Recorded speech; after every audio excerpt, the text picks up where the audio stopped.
salamat sa pag-anong. Ang totoo po niya, ang Paleco is both registered with NEA and CDA. So dalawa pong ahensya ng gobyerno ang namamahala. No? Pagdating po sa rehistro ng Paleco, sa amin po yon. Lahat ng governance, lahat ng mga training na kailangan nila sa co-op, ay sa CDA po yun. Pero yung sinasabi po na yung mga technical issues, no? Yan po ay under ng NEA.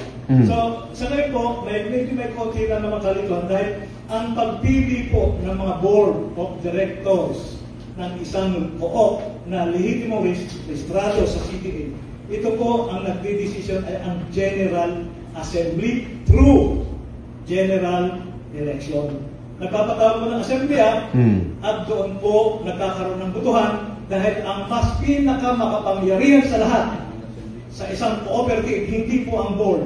It is the General Assembly. So sila po ang maglalagay. Sila po ang pipili ng Board of Directors at kung sakali at hindi po nila magustuhan ang performance ng mga board, General Assembly rin ang pwedeng magtanggal sa mga Board of Directors.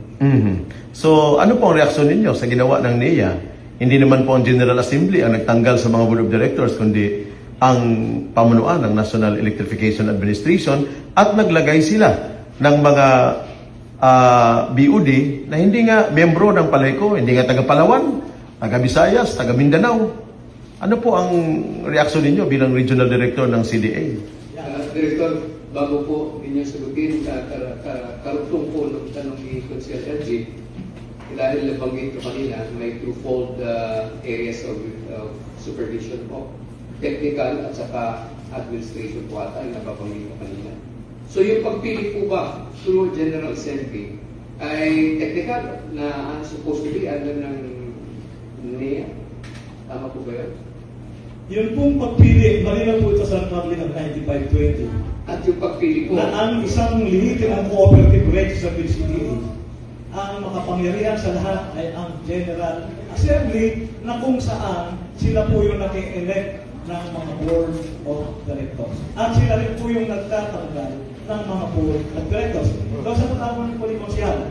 Hindi po, ang tanong ko po, yan po ay technical po ba yan o hindi naman? Hindi naman po siguro technical yan. At ito po ay marahil ay sa pamamahala ng supervision ng CDA. Pag sinabi po natin technical or on sa NEA po yan sa'yo. Correct. Doon sa administrative po concern ay sa CDA. Kaya po yung pagpili ng mamumuno o ng mga board ay through a General Assembly ay sa CDA. Salamat po. So yung tanong, yung sagot po ninyo, sir, ano po masasabi ninyo doon sa aksyon ng NEA? Pareho po kaming national government agency ng NEA. So yung pong desisyon ng NEA ay hindi ko rin po pwedeng sabihin natin underestimate, no? O hindi natin pwedeng saklawan dahil isa pong ahensya. Kaya nga po ito ay may usapin na sa taas na kung bakit kailangan siguro i-harmonize, no? Yung responsibilities ng NEA with CDA. Kagaya rin po sa OTC. Ang OTC nagre-report ng mga reports from the transport co-op. So ito po yung dalawang ahensya na tinitingnan na po sa ngayon kung paano ma-harmonize. Kasi nga po dahil doon sa batas ng NEA at sa batas ng CDA. So, ibig sabihin, kayo mismo umaamin na may inconsistencies doon po sa dalawang batas. Dahil kung CDA law ang pag-uusapan, dapat ang merong mas may kapangyarihan sa pagpili ng mga Board of Directors ay ang General Assembly ng isang kooperatiba. Samantalang sa NEA law naman, sa IPIRA law, binibigyan ng kapangyarihan ang NEA na magtanggal ng mga Board of Directors na pinili ng General Assembly. Atin po inire-respeto siguro yung nakasaad sa bylaws and articles ng NEA. Na kung nakalagay po yan doon, ay kapangyarihan po nila. Pero sa CDA po, bilang Regional Director ng CDA, it is the General Assembly po ang may kapangyarihan para maglagay ng mga board sa isang cooperative. Meron po kayong opinion na pinadala sa Paleco na hindi po nila sinusunod.